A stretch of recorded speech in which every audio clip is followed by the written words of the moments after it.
lekin kambag'allikdan chiqarmayapsiz. Siz faqat boylarga hamma imkoniyatni yaratib beryapsiz. Faqat xo'ja xo'rsinga bo'lib qoldi sizning ishingiz. Portalga, vazirlikka chiqsang, senga qat'iy chora ko'ramiz deb qo'rqitadi. Voy, mana bunaqa kalitlarni berib, uyingda remonti bo'lgandan keyin bu uydan borib ko'chib yashaysan deb boshqani kirgizib qo'yadi, kalitni almashtirib qo'yadi hokimiyat xodimlaringiz. Yo ayollarimiz borki, yengillik, fohishalikka o'tib ketmasin. O'zbek boshidagi ro'molini yechib erkakka aylanib qolmasin. Sizni olib borayotgan siyosatingizga nimaga hammasi qarshi chiqyapti? Emin Zomin tumanini kelib tekshiring, ayollar bilan yuzma-yuz, men yuzma-yuz siz bilan uchrashishni xohlayman. Nimaga ayollarni qiynayapsiz? Nimaga uysiz qilyapsiz?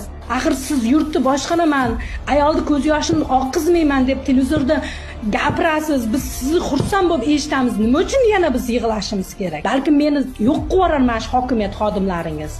Uyatim bo'lsa aytayin, shatmog'ini ham yo'qman. Mana xatlaringizni, kelgan xatlar o'qib o'tirishim kerak. Mana yozgan xatlar mana.